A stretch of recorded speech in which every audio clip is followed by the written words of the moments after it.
Today's scripture reading brings us to 1 Samuel chapter 20. I have this chapter broken down into 5 sections. The first is verses 1 through 10, and I have that titled, David Tells Jonathon of Saul's Plot Against Him. If you go back to the beginning of chapter 19, Jonathon intervened to Saul on David's behalf. When Saul was burned up with jealousy, Jonathon reasoned with him, and Saul said these words in verse number 6 of chapter 19, and Saul hearkened unto the voice of Jonathon, and Saul sware, as the Lord liveth, he shall not be slain. Well, then right after that, he sought to kill David, sent a detail out to his house to lie in wait for him and to bring him back.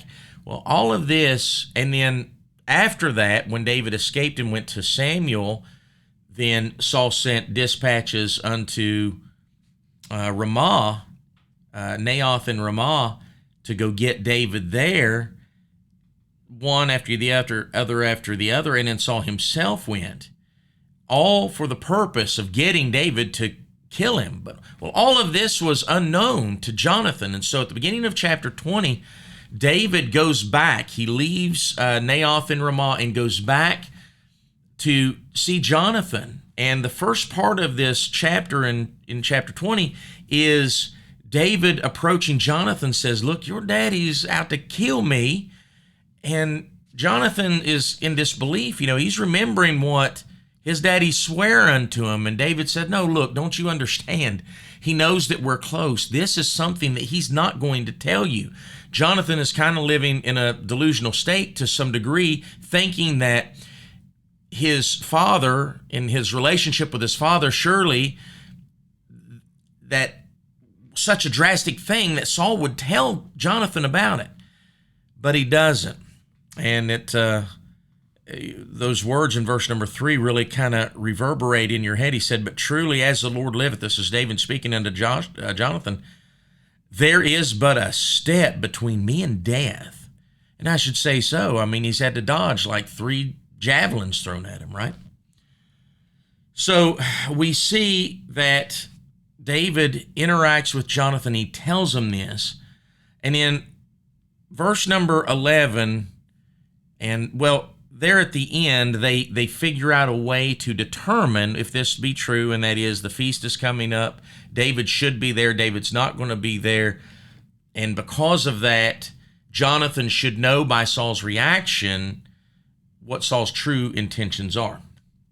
Well, in verses 11 through 17, I have that titled, Jonathon Makes a Covenant with David. And it's essentially a 2-part covenant in that Jonathon says, I will find out, and I am telling you that I will tell you the truth. I will not lie to you.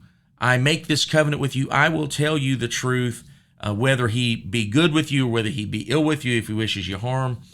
And then he asks of David that David and his house should show kindness unto him and his seed after him. So Jonathon David is his good friend, and he's just making this covenant in that I promise to be good to you. You promise to be good with me. We'll make this covenant one toward another.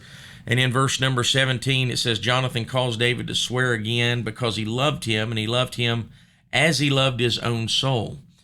So verses 18 through 23, I have that titled, Jonathon Tells of the Sign that he'll give David. So they've gone out into this field, and he says, I'm going to shoot, you hide out here, and I'm going to shoot arrows. And if I shoot arrows in this direction before thee, then that means it's well, you can come out. He means you no harm. If I shoot them over yonder, then that means he wishes you ill, and you need to go.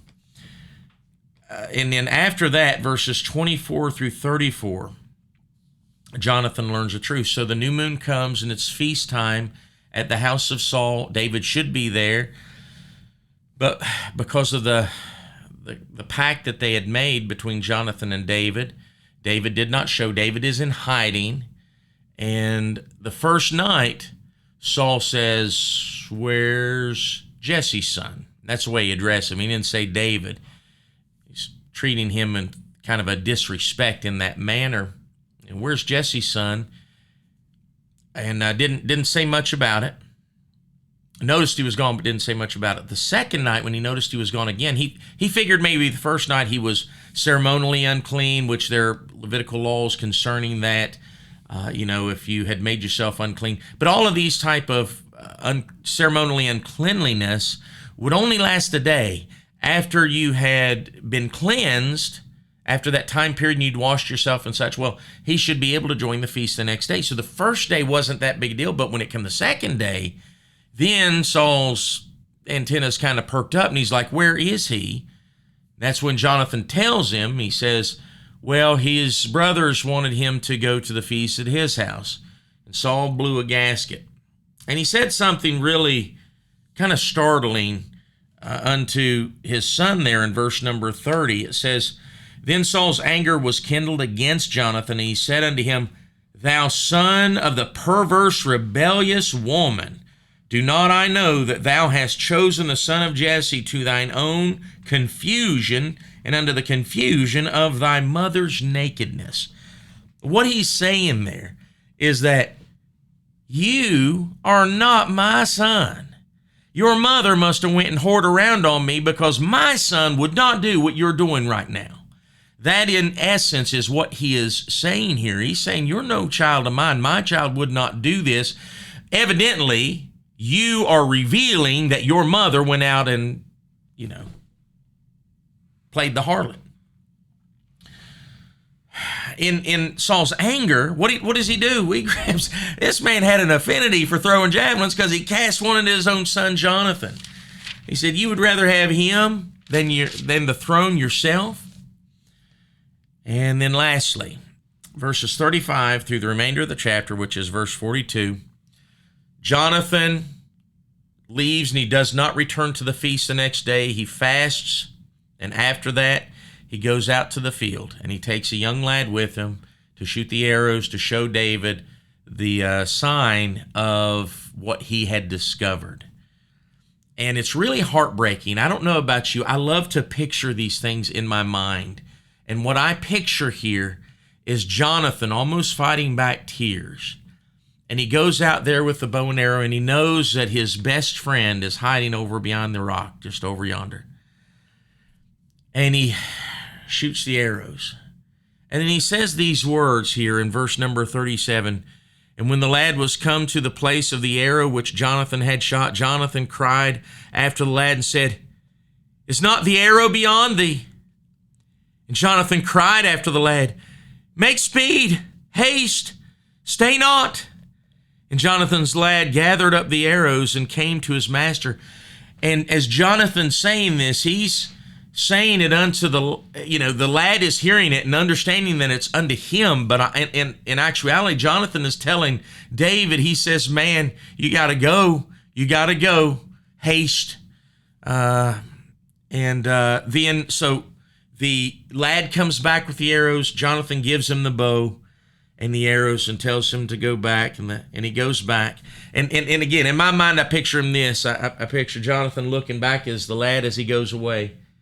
And then he turns back around and he sees David rise up from beyond the rock, just weeping.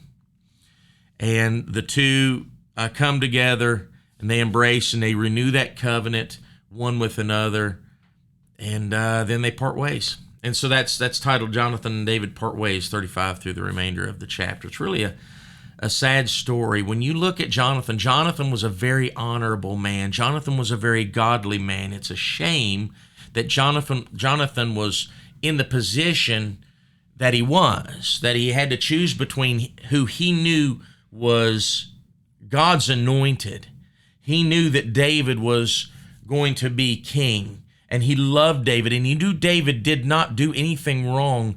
And he's torn between his allegiances unto God and God's plan and God's purpose and God's person and his flesh and blood and his father. And it's really sad. The whole tale of Jonathon is truly tragic, at least in my eyes. But he's just an example of what a friend should be. So, All right. That being said, that's going to do it for 1 Samuel chapter 20. Hope this has been a help to you, Lord willing. We'll see you tomorrow.